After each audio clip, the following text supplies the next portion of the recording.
Hermanos, buenas tardes. ¿Cómo les va? ¿Fácil la llegada o no? Sí. Bueno, súper. Me alegra verlos, hermanos. Qué bueno que el Señor ha puesto en nosotros el deseo y la disposición para estar en esta tarde aquí. Y como oraba y decía el pastor Manuelito hace un momento, lo que queremos en este espacio es desarrollar y entender a la luz de la Escritura el rol que tenemos como hombres, independientemente de que seamos solteros o casados como hombres, en cuanto a ese proveer a nuestras familias en el aspecto espiritual y enfocado en lo que es la devoción familiar o el altar familiar. ¿De acuerdo? ¿Sabían que era ese tema? ¿No? Si no, no hubieran venido. ¿Se filtró por ahí? Ok. Listo, entonces quiero preguntarles, ¿cuántos son solteros? Levanten la mano los que son solteros. Dejen la mano arriba un momento. ¿Solteros? Así, alza la mano. Listo. Hermanos, ¿hijo todavía soltero? Listo. ¿Y casados? Levanten la mano los casados. Listo. No se deben echar tierra a los solteros, hermanos, que es un estado completo también. Listo. ¿Algún viudo? ¿Alguien que sea viudo? ¿Algún hombre aquí que sea viudo? ¿No? ¿Ninguno? Ok, listo. Entonces, vamos a hablar acerca de la dinámica del altar familiar y cuando hablamos de la dinámica hablamos de aspectos prácticos de lo que es la devoción familiar, ¿de acuerdo? Y como estamos haciendo preguntas, hagamos una tercera pregunta. ¿Cuántos tienen una dinámica en su casa, en su familia, en su contexto, solteros, casados, de sentarse con su familia, leer las escrituras juntos y orar? Levanten la mano. Dejen la mano arriba, por favor. Listo, bajémosla. ¿Cuántos aún no la tienen? 50-50 casi, hermanos. Listo. Ok. Entonces vamos a hablar de eso, vamos a hablar de la dinámica de esa devoción familiar, de ese altar familiar. ¿Y por qué hacerlo? ¿Listo? Primera de Timoteo 5:8 dice, porque si alguno no provee para los suyos y mayormente para los de su casa, ha negado la fe y es peor que un incrédulo. Eso es lo que dice Pablo escribiéndole a Timoteo. Pero para entender el contexto de lo que Pablo le está diciendo a Timoteo, Pablo le está hablando acerca del cuidado de las viudas en ese capítulo. Y le dedica una buena porción a ese cuidado que deben tener en el contexto de la iglesia primitiva de las mujeres que quedan en viudez. Y dice, las viudas deben ser cuidadas por su familia. Y si alguien de la familia no cuida a las viudas, es peor que un impío, ha negado la fe. Porque es una viuda de su casa. Deben cuidar de esa mujer particularmente. Entonces, las que tienen quien las cuide no las incluyan en la lista de cuidado de la iglesia, es lo que está diciendo Pablo. ¿De acuerdo? Pero a la vez que está diciendo cómo se deben cuidar a las viudas, está diciendo es responsabilidad de su familia cuidar de ellas. Está enfocando en lo económico, sí, pero no exclusivamente. ¿De acuerdo? No exclusivamente. Está diciendo ella debe ser cuidada por su familia, alguien que está cercano ahí, así que si no cumple con estos requisitos, no la incluyan en el cuidado de la iglesia, sino que sea su familia quien lo haga. Y dice, si alguno no provee para los suyos, está hablando de particularmente la responsabilidad que tenemos de cuidar a la familia, no solamente en lo económico, sino en todo lo demás. Pensando en eso, como hombres creyentes, todo inicia cuando aceptamos la responsabilidad que tenemos ante Dios de cuidar, de proveer para nuestra familia, y esto incluye el cuidado espiritual. Ahí inicia todo. Ahí inicia todo en el ejercicio que tenemos de cuidado. Cuando reconocemos, cuando aceptamos esa responsabilidad que tenemos delante de Dios. ¿De acuerdo? Entonces vamos a orar para iniciar pidiéndole a Dios que nos ayude a reconocer y a aceptar esa responsabilidad que Él ya nos ha delegado. Acompáñenme a orar, por favor. Amado Señor y Padre, te damos muchas gracias por el privilegio que tenemos en esta tarde de estar juntos como hombres, solteros, casados. Y rogamos, Señor, que nos ayudes a través de tu palabra a entender esa responsabilidad que tenemos, esa responsabilidad que nos has delegado, que es delante de ti, Señor, de velar por nuestra familia. Y seguramente lo hacemos o probablemente lo hacemos en lo económico, en lo material. pero también estamos llamados por ti a velar por el cuidado espiritual de nuestra familia. Te suplico que hoy lo podamos entender y rogamos que por la obra de tu Espíritu Santo produzcas en nosotros el querer como el hacer de forma práctica en el contexto que nos has dado a cada uno. Esto lo rogamos buscando y promoviendo no nuestra gloria, Señor, sino que realmente tu nombre sea honrado. Lo suplicamos en Jesucristo nuestro Señor. Amén.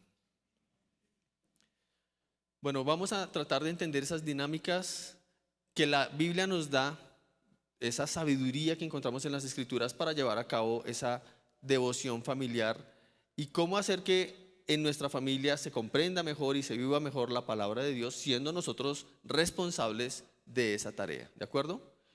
Y lo que voy a hacer no es una predicación, no voy a tomar un texto y lo voy a exponer específicamente como normalmente lo hacemos en la predicación dominical, sino que voy a buscar en un pasaje de las Escrituras esas ideas de sabiduría que podemos aplicar en este contexto del altar familiar. Y el pasaje es Nehemías 8 del 1 al 12. Si quiere búscalo en su Biblia, por favor. A menos de que pueda leer eso que está ahí. Yo le aconsejo que lo busque en su Biblia más bien. Nehemías 8 del 1 al 12.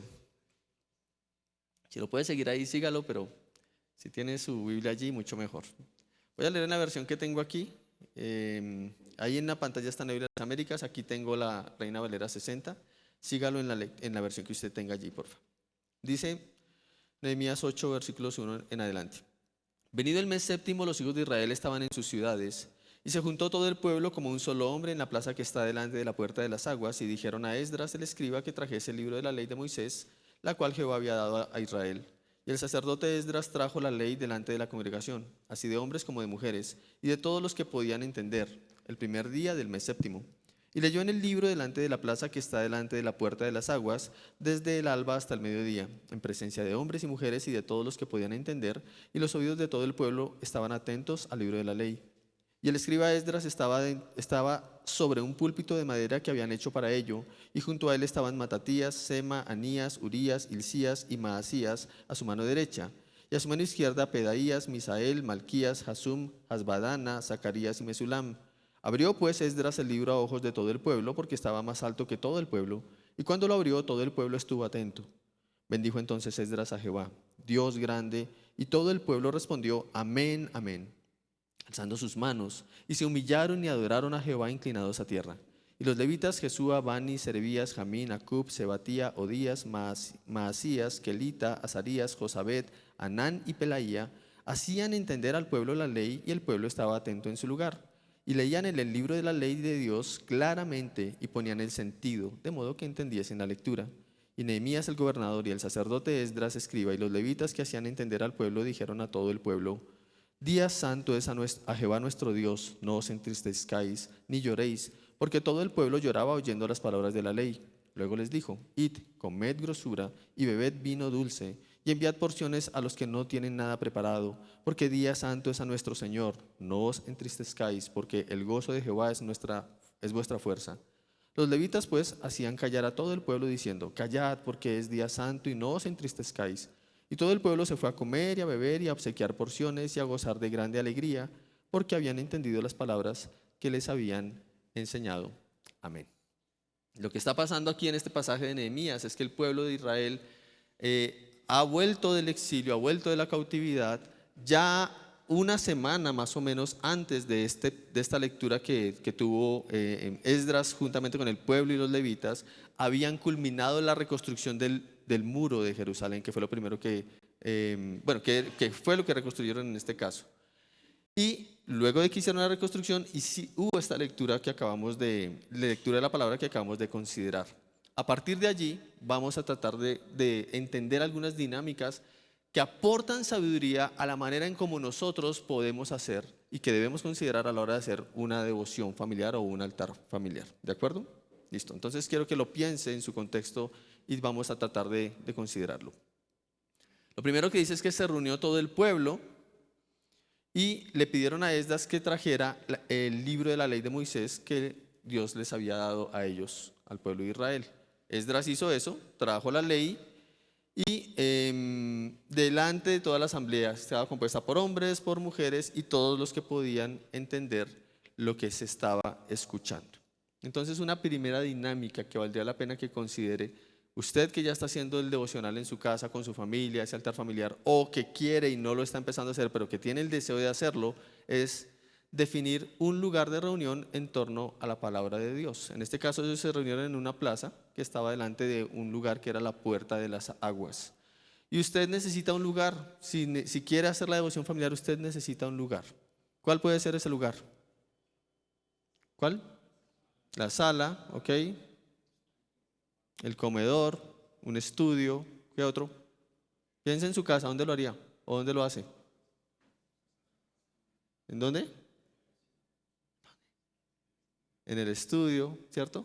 En la habitación, en la alcoba, ¿cierto? No piense en el baño porque va a ser muy complicado en el baño. Pero busque otro lugar, cualquier lugar que pueda ser adecuado para su familia. Ahora depende del tamaño de su familia también el lugar, ¿no?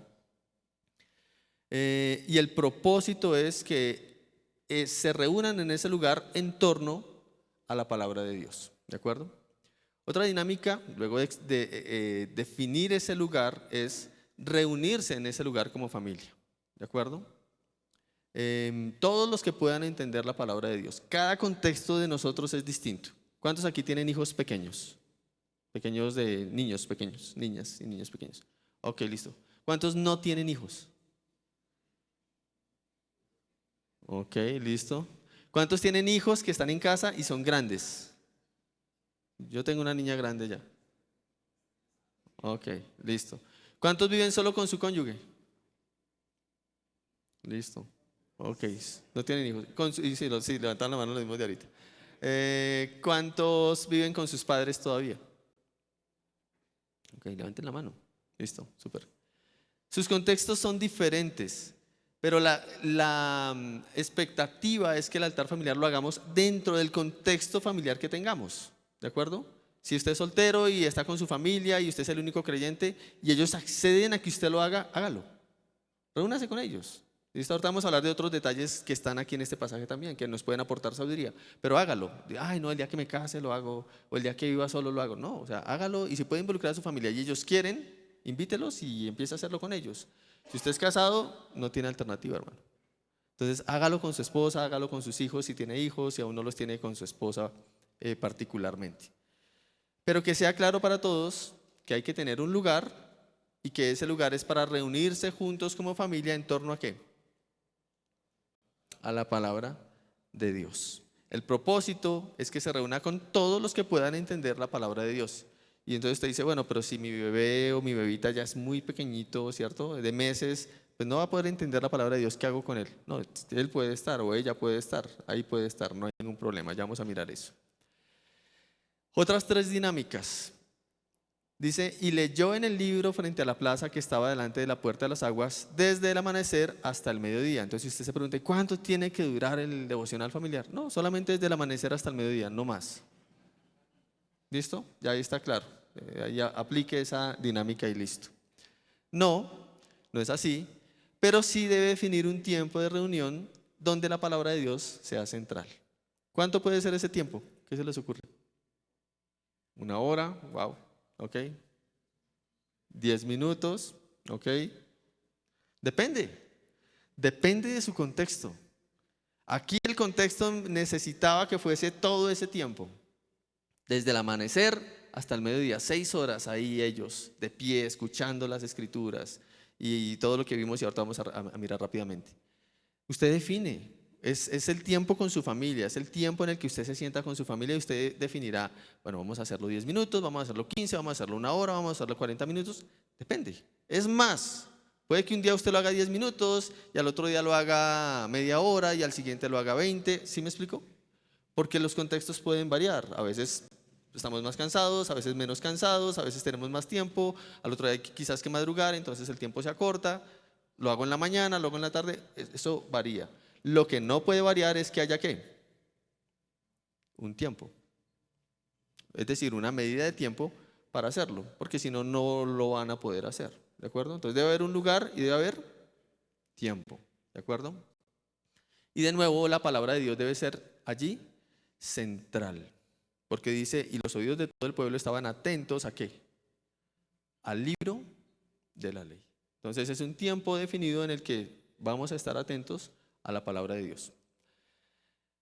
Debe haber una lectura de las Escrituras. Dice, abrió Esdras el libro a la vista de todo el pueblo, pues él estaba más alto que todo el pueblo, y cuando lo abrió todo el pueblo se puso en pie. Entonces debe haber una lectura de las Escrituras conduciendo hacia ellas la atención, en este caso particular, de mi familia. Y si los oídos de todo el pueblo estaban atentos al libro de la ley. Entonces, de alguna forma, dentro de ese tiempo de altar familiar, de devocional familiar, debo llevar a mi familia a reflexionar particularmente en la palabra del Señor. Que reflexionemos en la palabra del Señor. Usted personalmente, usted reflexiona en la palabra del Señor. ¿Sí? ¿Cómo lo hace? En el devocional, muy bien, ¿cierto? Pero ¿qué es en sí reflexionar en la palabra del Señor? ¿Qué sería? Meditarla. ¿Y qué significa eso? ¿Ah?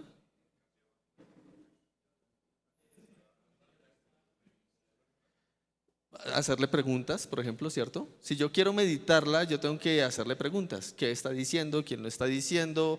¿Por qué dice eso? Eso es de alguna forma meditarlo, ¿no? Tengo que pensar lo que está ocurriendo ahí, tengo que pensar y analizar lo que está pasando ahí, y de alguna forma tendría que responder a esas preguntas. ¿Desde dónde? ¿Basándome en qué? En la palabra, ¿cierto? Porque puede que yo tenga el texto, yo lo leo y luego empiezo a responder, ¿cierto? Desde un lugar distinto a la palabra. ¿Es posible que pase eso? ¿Cierto? ¿Cuál es el lugar al que normalmente acudimos? Si no acudiéramos a la palabra, ¿a qué lugar acudimos para responder? A mi experiencia, muy bien, ¿cierto? A lo que yo pienso, a lo que a mí me parece. Y usted y yo tenemos que empezar a acostumbrarnos a reflexionar y a meditar y a responder desde las Escrituras. Claro, no vamos a anular nuestra experiencia, nuestros pensamientos, eso no va a quedar anulado, no se trata de eso, pero sí debería estar sometido ¿a qué? A la palabra. Entonces, que las Escrituras sean en lo que se centre la atención de mi familia, que no se centren en mi criterio. ¿Sí me explico mejor? Es que lo que hay que hacer es esto porque es mi criterio. No. O lo que aquí dice es tal cosa porque yo pienso esto. Tampoco. Sino que realmente sea la Escritura la que nos lleve a hablarle a la familia para que esto sea lo que llame nuestra atención y lo que nos dirija. ¿De acuerdo? Al final es eso. Usted y yo podemos estar equivocados en nuestro criterio en algo, ¿no les parece? ¿Sí? Yo he estado muchas veces equivocado en cosas que a mi criterio están bien, pero cuando la Escritura me corrige, pues yo también debo agachar y decir, esto es lo que dice la Escritura y eso es para mí, y someterme a esto. Asimismo, eso va a ser lo más seguro para mí, pero también va a ser lo más seguro ¿para quién? Para mi familia. Va a ser lo más seguro para la familia. Que sea la palabra de Dios la que estén atentos a escuchar o estemos atentos a escuchar. Y dice que leyeron la Escritura hasta el mediodía en presencia de hombres y mujeres y de los que podían entender. Si nos vamos a reunir en un lugar, un periodo de tiempo, abriendo las Escrituras, debemos considerar la capacidad de entendimiento que Dios le ha dado a cada miembro de la familia. Y de nuevo, el contexto de cada uno es particular. Así que cada uno debe considerar en su propio contexto la capacidad de comprensión que tiene o de entendimiento que Dios le ha dado a cada miembro de la familia. ¿Qué deben considerar o qué deberíamos considerar? La edad. Los que tienen niños pequeños de brazos. ¿Cuánto se aguanta un niño que recién está caminando o ya corre y camina para todo lado? ¿Cuánto se aguanta sentado en un lugar? ¿Cuánto? ¿Medio minuto? Medio versículo. Ok, bueno, buen punto. Miren, si se aguanta un versículo, lea un versículo y mediten en un versículo. ¿Listo? En la medida en que crezca, pues ya se va a aguantar un poco más. ¿De acuerdo? Pero si se aguanta uno, pues usted considere eso. Y trate de exponerlo de forma tal que a su edad, el niño o la niña pueda ¿qué? Comprenderlo. De acuerdo con la medida de su entendimiento. Más adelante lo vamos a ver, pero si leímos un texto, un versículo, que las palabras no son las palabras cotidianas que usamos, ¿qué va a entender el niño? No va a entender. ¿Qué dijiste? Y si asumimos que lo entendió, pues nos equivocamos. Tendríamos que considerar la capacidad de entendimiento del niño. También las capacidades de entendimiento pueden estar atadas o debemos considerarlas en función de la salud. Si queremos que la persona entienda, pero tiene se me va la palabra, ¿me ayudan? Una condición de discapacidad, ¿cierto? También yo debo entender hasta qué punto puede comprender y de esa forma también ser consecuente con ese tiempo de devoción familiar, aclarando, enseñando, tomando la porción adecuada para que haya una adecuada comprensión del pasaje. Las ocupaciones es algo que también probablemente le va a añadir sabiduría a ese tiempo de altar familiar cuando miramos la capacidad de entendimiento. Me ha pasado y he aprendido a corregirlo, que al otro día hay que madrugar. Y en mi caso hacemos el devocional en la noche. O sea, nos sentamos como familia a leer las escrituras por la noche y a reflexionar. Pero al otro día hay que madrugar. Y entonces yo puedo estar haciéndolo y me empiezo a extender y mi esposa está pensando, me toca levantarme a las 4:30 de la mañana y mi hija a las 5 y yo qué hago y yo, wow, ya está como tarde. Entonces ya empecé como a recortar y ajustar ciertas cosas. Pensando en las ocupaciones, no que las ocupaciones sean más importantes, sino que también hay que ser oportunos en función de las ocupaciones o responsabilidades que tengamos, sin dejar de lado que la primordial sin duda es el Señor. Pero también debo ser sabio en el uso del tiempo y si al otro día hay que madrugar, entonces probablemente debo empezarlo más temprano y no tan tarde, por ejemplo, ¿cierto? Si empiezo a hacer devocional a las 10 de la noche y me demoro una hora, ¿a qué hora nos vamos a acostar? A las 11 y a las 4 hay que levantarse. Tal vez eso no es tan sabio. Y, es que mi familia no quiere hacer devocional conmigo. ¿Pero por qué? Porque empiezo a las 11 y termino a las 12. Entonces, pues seguramente no estoy siendo sabio en la forma en la que estoy buscando ese espacio. Y otros factores importantes. ¿Qué otros factores pueden ser importantes? El cansancio. Muy bien, ahorita lo vamos a mirar. Importante. ¿Qué pasa si estoy muy cansado? O mi familia está muy cansada. ¿Qué hacemos? ¿Clausurar? ¿Se cancela ese día? ¿Se hace más corto? Muy bien. ¿Orar? ¿Quién dijo orar? Orar. Sí, hacemos estiramientos y ya cuando estemos todos dinámicos empezamos el devocional. No, pero sí podemos orar, ¿de acuerdo? Entonces hoy, ya esta tarde, estamos cansados, pero vamos a orar. Oramos y a descansar, ¿cierto? No caer en una actitud religiosa donde o lo hacemos y punto. Llueva, truene, relampaguee, nos dé la hora que nos dé, son los 45 minutos definidos y punto. No, no funciona así. Hay que entender conforme, o hay que reconocer la capacidad de entendimiento que Dios le ha dado a cada uno y también esas condiciones particulares. ¿Qué más dinámicas? Acá encontramos otras adicionales. Versículos 7 al 9. Y los levitas explicaban la ley al pueblo. ¿Quiénes eran los levitas? ¿Quién se acuerda? Eran los descendientes de la tribu de Leví que servían en el sacerdocio, ¿cierto? Y apoyaban las labores de ¿quiénes?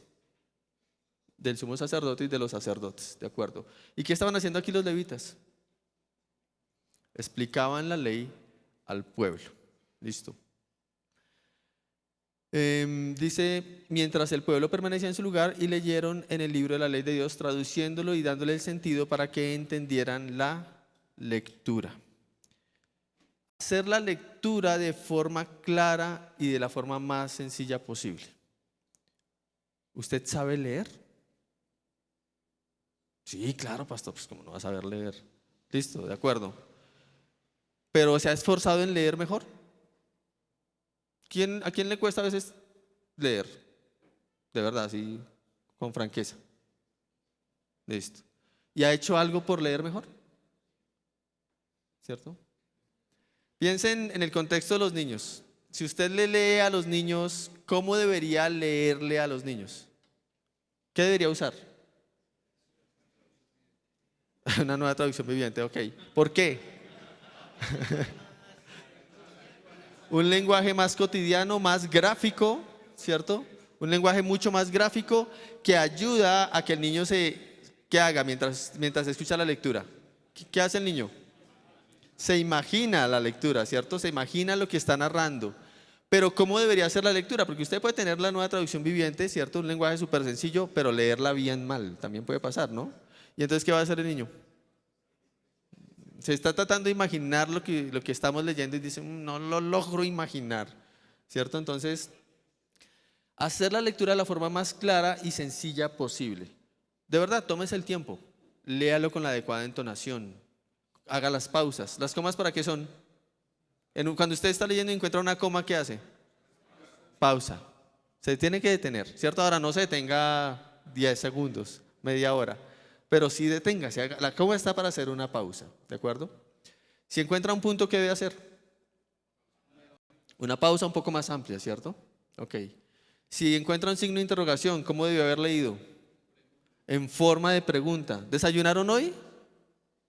Eso es una pregunta, ¿cierto? O ¿desayunaron hoy? ¿Qué es eso? Una afirmación. Cambia, ¿cierto? Entonces haga la lectura de la forma más clara posible y de la forma más sencilla posible. Eso es lo que estaba pasando ahí. Explicaban la ley al pueblo y leyeron el libro de la ley de Dios, traduciéndole y dándole el sentido para que entendieran la lectura. ¿Usted es el único que puede leer o que debe leer? No, ¿cierto? Pueden rotarse la lectura con los miembros de la familia, pero siempre apunten a que la lectura se haga de la forma clara y sencilla, de la forma más clara y sencilla posible. Explicar la lectura es importante dentro de estas dinámicas. Se lee, pero luego ahí debe haber una explicación. Entre todos se puede comentar, ¿cierto? ¿Tú qué opinas? ¿Tú qué piensas? ¿Qué versículo es difícil? ¿Qué te pareció este aspecto? Es importante tener esas conversaciones y esas preguntas. Pero el explicar debe hacerse en un sentido natural del texto, ¿de acuerdo? Entonces, el texto dice lo que dice. Este texto que decimos, ¿qué dice? ¿De qué trata? En cortas palabras. ¿Quién nos explica todo rápido? 30 segundos para explicar lo que leímos en ese texto de Nehemías. ¿Quién se atreve? Hermanos. Carlitos, en tus palabras fuerte.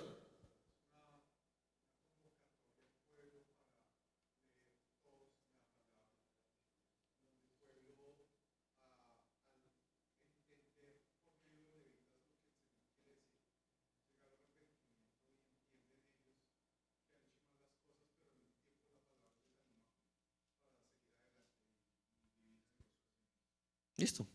El texto dice lo que el texto dice, ¿cierto? Entonces, no es decir cosas que el texto no dice. Ay, es que él se paró en una plataforma y esa plataforma representa los... Nada, o sea, es una plataforma, ¿sí? Y no es tan relevante, en el resumen no nombraste la plataforma, por ejemplo. Entonces, es decir de forma sencilla, de forma clara lo que el texto dice y hacer esos comentarios juntamente con mi familia para darle ese sentido natural y desde allí empezar a identificar lo que el pasaje está diciendo, sin inventarme nada, sin añadirle nada, sin ponerle cosas que no están ahí, ¿de acuerdo? Aclarar palabras o frases difíciles de entender, no cotidianas. ¿Había en este pasaje alguna palabra o frase difícil? Aparte de los nombres. ¿Hay textos de la escritura con palabras o frases difíciles? Sin duda, ¿cierto? Entonces, si encontramos textos de ese estilo que tienen palabras o frases difíciles no cotidianas, debemos aclararlos. Y como decía Campo hace un momento, es bueno echar mano de una paráfrasis como la Nueva Traducción Viviente, donde podemos entender o aclarar esos conceptos que no son tan cotidianos, ¿de acuerdo? O palabras que para nosotros son muy cotidianas y las podemos entender, pero que no necesariamente mi familia está entendiendo en un pasaje. Una palabra que nosotros usaremos, pero no necesariamente todos la van a entender en un devocional familiar. ¿Cuál puede ser? ¿La qué? La grey, muy interesante. La grey, ¿cierto? Y entonces el niño dice, ¿está hablando del color gris o algo así? Si el niño está... O expiación o redención o justificación o palabras así que están en la escritura y que puede que no se estén entendiendo. Entonces vamos a tratar de entenderlas porque no son cotidianas. Eso es lo que estaba pasando aquí, traduciendo, dándole el sentido para que la entendieran. Ahora, aquí la traducción particularmente es porque ellos venían de un contexto del exilio y no entendían el lenguaje en el que estaban escritas las escrituras. No todos las entendían, ellos estaban haciendo una traducción, pero también estaban dándole el sentido, es decir, explicando. Dentro de esas dinámicas, discutir aquellos pasajes difíciles de asimilar o aceptar. Porque una cosa es no entender un pasaje, no entender una frase, no entender una palabra. Pero también otra cosa es no aceptarlo o no asimilarlo. Hay textos que son tan claros, como la mayoría de los pasajes de la Escritura, son muy claros, pero que no se aceptan, no se asimilan. ¿Usted ha leído pasajes que usted mismo no asimila? ¿No acepta? ¿Y qué ha hecho ahí? No los acepta. ¿Qué ha hecho? Señor, orar, ¿cierto? Cambia este corazón duro, porque es lo que dice tu palabra, ¿de acuerdo? Entonces, ¿cómo hacemos esto? ¿Cómo hacemos que se asimile, se entienda un pasaje difícil, que es difícil de asimilar o de aceptar? Por ejemplo, con mi hija yo a veces me siento y ella a veces manifiesta dentro de cuando conversamos, dice, no, es que eso es muy machista, eso que está ahí es muy machista. Y yo, wow, ¿y ahora qué le digo? Vamos a orar por todos los machistas, le digo así. ¿Sabes dónde se resuelve eso? En el Evangelio. Se resuelve en el Evangelio. Porque la Biblia no es un libro machista y hemos discutido con mi hija muchas veces. Cuando digo discutido me refiero a conversar. Y también yo he incurrido en el error a veces de querer como imponer mi voluntad. No, es que así no es, porque es que ta. Y resulta que no logró nada. ¿De acuerdo? Con eso no quiero decir que mi hija sea una hija rebelde, por si acaso. No. Sino que realmente esos pasajes difíciles de aceptar o de entender se resuelven a la luz del Evangelio, porque las Escrituras, recuerden que no hablan de nuestra historia particular, sino de quién están hablando, de Cristo, ¿cierto? Están dando testimonio de Cristo todo el tiempo. Entonces es cómo esos pasajes que son difíciles de aceptar se resuelven en el Evangelio, es decir, tienen su sentido en lo que Cristo hizo, en la obra del Evangelio, ya sea en la encarnación del Señor, en su vida perfecta, en su sacrificio en la cruz, en su muerte o en su resurrección o en su regreso. ¿En dónde está esa capacidad de aceptarlo o entenderlo a la luz de la obra de Cristo? ¿De acuerdo? Un pasaje como este que leímos hace un momento, sin el Evangelio se vuelve complejo, ¿cierto? ¿Y qué hacemos con este pasaje? ¿Qué tiene que ver con nosotros si lo estuviéramos leyendo y fuéramos la familia? ¿Qué tendría que ver eso con nosotros? ¿Está el Evangelio aquí? ¿Ustedes qué dicen? ¿Sí está? ¿Ahí? ¿Dónde está? ¿Qué parte del Evangelio hay aquí? ¿Qué tiene que ver esto con Cristo, mejor dicho? Este pasaje. ¿El qué? ¿Quién no habló? Que es que no. Ah, ok. ¿En el cumplimiento de la ley? Ajá. Ok, bueno, Cristo cumple la ley. Interesante. Y podemos empezar a hacer reflexiones, yo no la hice respecto al Evangelio, pero podemos hacer reflexiones sobre este o cualquier otro pasaje que estuviéramos leyendo con la familia respecto a qué tiene que ver con Cristo. ¿Qué pasó cuando leyeron el libro de la ley aquí? Se quebrantaron, lloraron, pero luego los levitas le decían al pueblo no lloren porque esto es tiempo de ¿qué? De gozo, de celebración. Ellos venían del exilio, habían sido exiliados por causa de ¿qué? Del pecado, pero ahora Dios había cumplido su promesa y estaban de vuelta. Bueno, esto es motivo de gozo. Dios cumplió, Dios nos castigó porque lo merecíamos, pero ahora nos trajo y cumplió su promesa. Y ahora es motivo de gozo. ¿Tiene que ver eso algo con Cristo y con nosotros? Probablemente, ¿cierto? Y podemos empezar a reflexionar un poco con la familia de este tipo de aspectos. Listo. Reconocer el efecto de la palabra de Dios en mi vida y en la vida de mi familia. Y los levitas que enseñaban al pueblo dijeron a todo el pueblo: este día es santo para el Señor vuestro Dios. No se entristezcan, no lloren, porque todo el pueblo lloraba al oír las palabras de la ley. Resulta que esto que estaban haciendo ellos de esta lectura era parte de una celebración para Dios. Y cuando el pueblo responde con la tristeza por todo lo que había ocurrido, y reitero, pues habían regresado del exilio, los animan a no llorar, sino a alegrarse. Entonces, cuando estamos teniendo esa devoción familiar, es importante, hermanos, que examinemos qué está ocurriendo en nuestro corazón por la palabra del Señor, pero también en el corazón de quienes, de nuestra familia. Debemos examinar eso. Siempre hay una respuesta a la palabra de Dios. ¿Y cómo voy a saber cuál es la respuesta a la palabra de Dios que estamos meditando en familia? ¿Cómo voy a saber cómo responde cada uno? ¿Cómo me doy cuenta? Señor, preguntando, haciendo preguntas. ¿Cómo te sientes? ¿Cierto? ¿O qué tipo de preguntas haría? opiniones, ¿qué tiene que ver eso con nosotros, cierto? ¿Qué te llamó la atención y por qué? Y luego, ¿qué tengo que hacer? Después de que hago esas preguntas, ¿qué tengo que hacer? ¿Ah? Escuchar lo que responden. Tengo que escuchar lo que responden para darme cuenta cuál es el efecto que está produciendo la palabra de Dios en la vida de quienes, de mi familia. ¿Están aceptando el pasaje? ¿Lo están entendiendo? ¿Hay rechazo? ¿Hay alegría? ¿Hay tristeza? ¿Hay atención? ¿Hay indiferencia? Para luego, de alguna forma, mirar cómo actúo en medio de esa respuesta o ante esa respuesta. Y que mi acción sea una acción, pues, coherente, ¿no? De explicar, de aclarar, de corregir, de animar, de exhortar, dependiendo de la respuesta. Es importante reconocer el efecto de la palabra de Dios, porque la palabra de Dios no va a quedar vacía. Siempre va a haber una respuesta de parte de la familia cuando la escucha. Y brindar la esperanza que la obra de Cristo le da a la familia. Ellos terminan diciendo: no se entristezcan, porque la alegría del Señor es vuestra fortaleza. Miren, a veces las familias no siempre disfrutan el tiempo de devoción familiar porque no hay esperanza allí. ¿Debería haber esperanza en un tiempo de devoción familiar? Debería haber esperanza. ¿Por qué? Porque es la palabra de Dios, ¿de acuerdo? Pero particularmente, ¿por qué? Porque es el Evangelio lo que estamos hablando. Porque nosotros necesitamos una esperanza y nuestra familia necesita una esperanza, y esa esperanza sin duda es Cristo. Si nuestra devoción familiar gira en torno a Cristo y a la obra de Cristo, a la luz del pasaje que estemos considerando, finalmente debe producir esperanza en nuestra familia. ¿De acuerdo? Entonces, hermanos, que podamos iniciar, que podamos avanzar, que podamos tener ese tiempo con la familia y que se mantenga, también en buena medida responsabilidad nuestra, si lo que está produciendo es la esperanza de Cristo. Si nuestro devocional produce condenación, condenación, condenación, ni la familia va a querer venir, ¿cierto? No van a querer estar ahí. Necesitamos brindarles esperanza.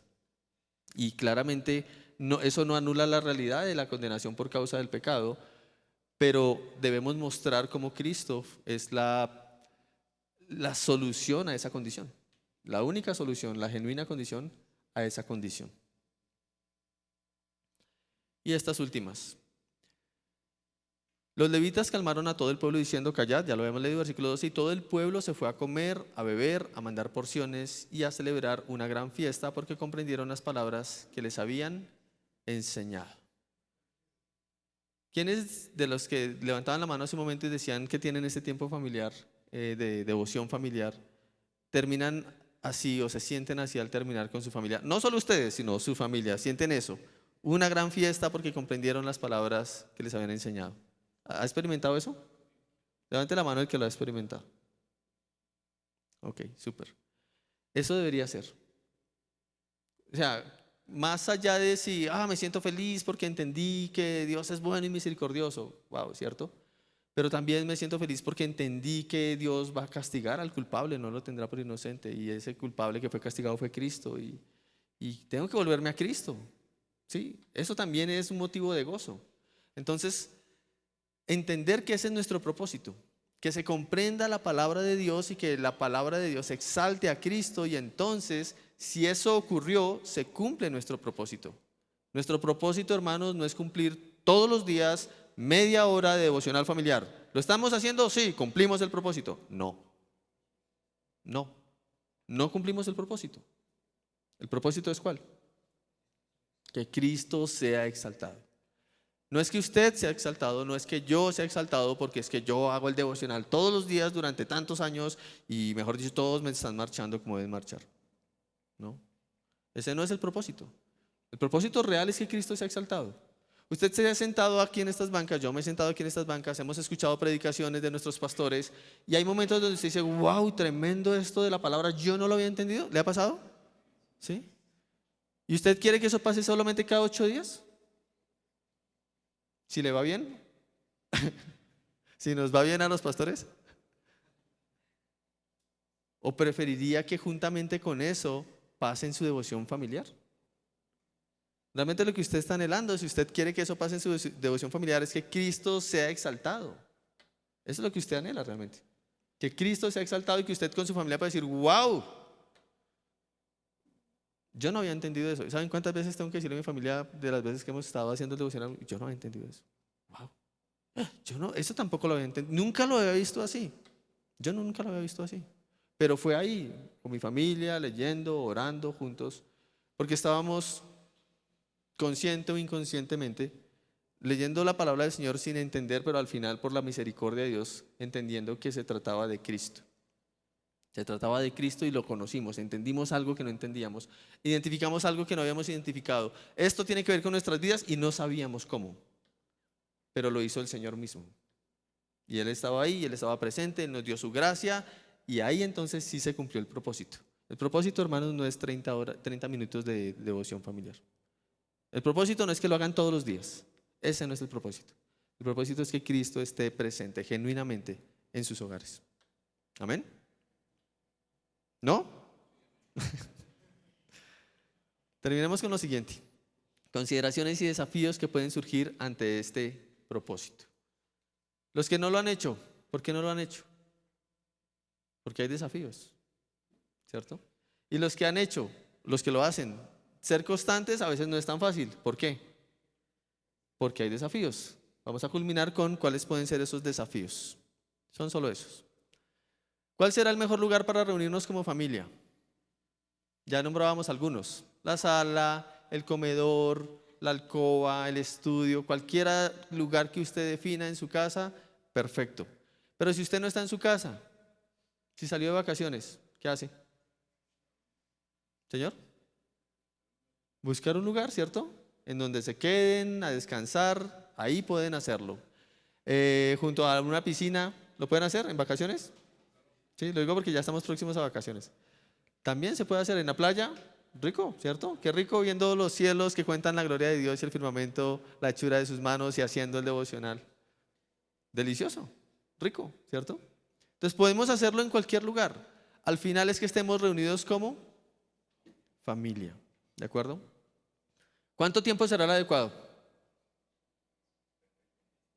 Depende del contexto. Ok, muy bien. Si hay niños pequeños, 10 minutos, 5 minutos, ¿cierto? Los que tienen niños pequeños, ¿cuánto tiempo le dedican a ese espacio? No escucho, ahí estoy preguntando. Los que tienen niños pequeños, más o menos ¿cuánto tiempo le dedican a ese espacio? De 5 a 10 minutos. Ok, listo. ¿Cada cuánto? Cada 8 días. Ok.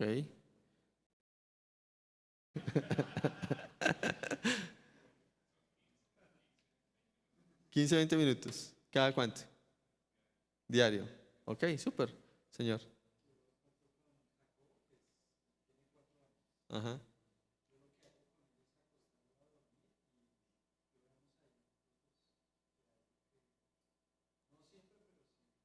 O sea, tienes un sistema hipnopédico con el niño. Cuando esté dormido, le lees. Estoy molestando, estoy molestando, ¿no? Ok. Sí, si el niño está muy pequeño y no comprende, porque realmente es muy pequeño, pues, pero si el niño ya tiene la capacidad de comprender, pues lean las escrituras con el niño, ¿cierto? Y desafíense un poco a decir, bueno, voy a tratar de dedicarle unos minutos y ojalá la frecuencia, esto no es para sentir condenación si no lo hacen todos los días, pero ojalá sea más constante. Omitar. Genial, a mí me parece genial, sin dejar de lado que al final hay que leer las escrituras y leerlo. Ahorita vamos a hablar de ese aspecto. Entonces, ¿cuánto tiempo? Depende del contexto. Pero si, ya no hablamos del contexto de los niños, pero si en mi casa somos mi esposa y yo, y son 5 minutos, pues ya el contexto se presta para más, probablemente, ¿cierto? Ok. ¿Qué frecuencia debemos tener? ¿Cada cuánto hacer esa devoción familiar? ¿Cada cuánto tenerla?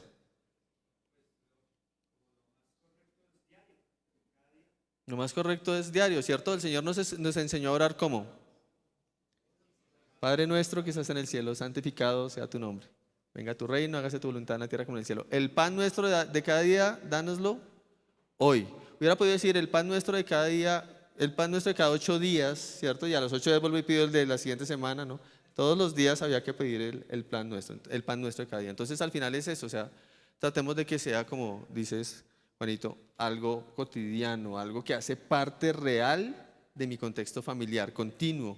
Y cuando digo algo, no estoy hablando de algo realmente, estoy hablando de alguien. ¿De quién?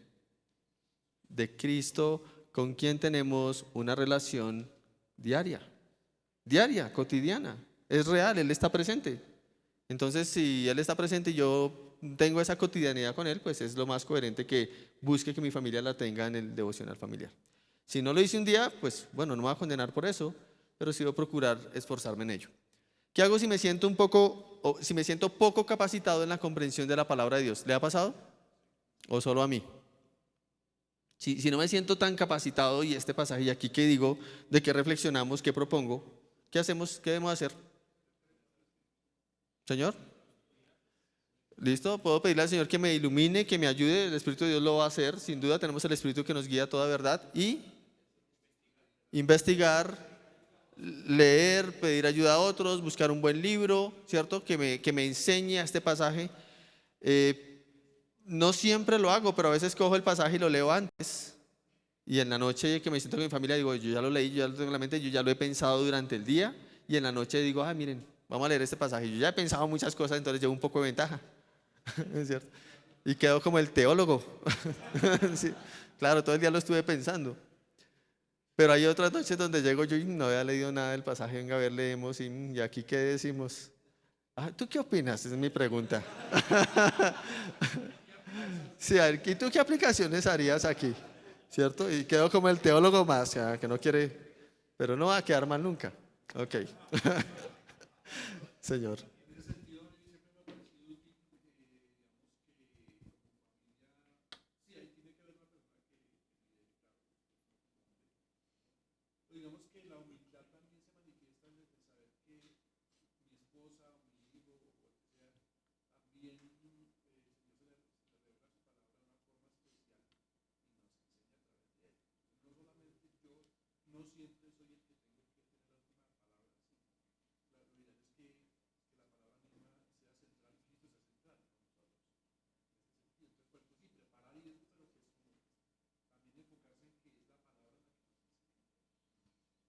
De acuerdo, y el hecho de que sea devocional familiar no es que yo me sienta en la palabra y nadie más hable, y que esté dispuesto a escuchar a mi esposa, si tengo hijos a mis hijos, si es mi familia y no estoy casado a mi familia, y que entienda también lo que ellos pudieron comprender por la obra del Señor, y eso también me va a instruir a mí, de acuerdo, tener esa misma actitud humilde.